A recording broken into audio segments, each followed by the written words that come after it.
third grade friends. I hope you guys are having an excellent day. I made this video to review with you what to do when you are trying to solve an unknown number in a multiplication problem.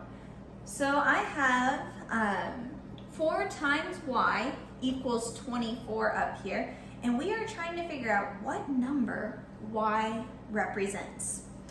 Okay, so I'm going to go over a few different ways that you could figure out what y is. So the first thing that you could do is you could use the inverse operation. Sorry, my hands are sweaty and I can't get the lid off. There's always something, isn't there?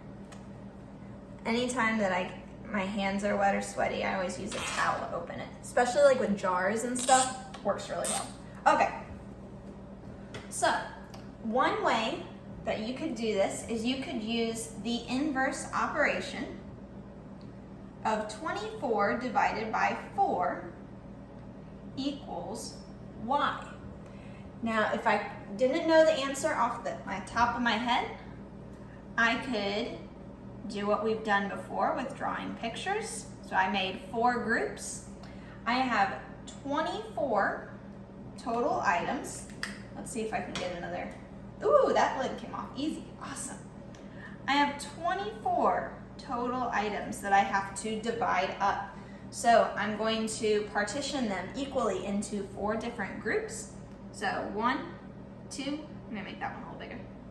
3, 4, 5, 6, 7, 8, 9, 10, 11, 12, 13, 14, 15, 16, 17, 18, 19, 20, 21, 22, 23, 24.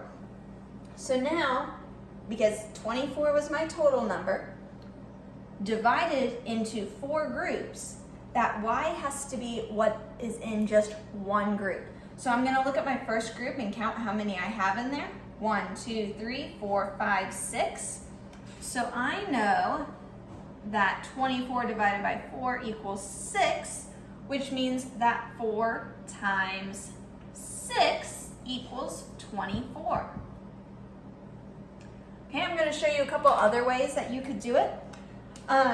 If I had 4 times y equals 24, I didn't know that that was a 6 yet, I could count by 4s until I get to 24 and see how many fingers I end up with to get my answer. So 4, 8, 12, 16, 20, 24. I have 6 fingers up and I have 6 as my answer. So that's correct. I could also draw an array. I would know that I would have 4 rows because they gave me that information. And then I could keep making x's until I have 24 x's. So that's 10, 11, 12, 13, 14, 15, 16, 17, 18, 19, 20, 21, 22, 23, 24. Ooh, that's a bad x. Let me erase that. That's why we have erasers, right? So I have 4 rows. There's 24 total. I look at 1 row going across. 1, 2, 3, 4, 5, 6. Still equals 6. I could also use those multiplication facts that I have memorized in my head because we worked really, really hard at trying to memorize them for Rocket Math. So I could think 4 times what equals 24. And I could go through in my head real quick and think, oh yeah, that was 6. I'm gonna think if there's any other ways that I need to show you.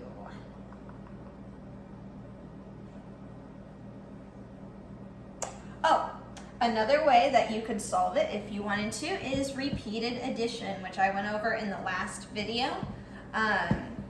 So if I knew 4 times something equals 24, I could do repeated addition or repeated subtraction. I'm going to do repeated subtraction since I did repeated addition in the last one. 24 minus 4.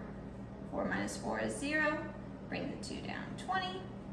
minus 4 more, 2 becomes a 1, 10 minus 4 is 6, bring down the 1, minus 4, 6 minus 4 is 2, bring down the 1, minus 4 is 8, minus 4 equals 4, minus 4 equals 0. And then I have to count how many times whoa. I'm having all kinds of problems in this video, aren't I? But I'm gonna keep it because that's real life. Things aren't perfect, so this video is not gonna be perfect. And that's okay. So then I count how many times I have subtracted 4. 1, 2, 3, 4, 5, 6.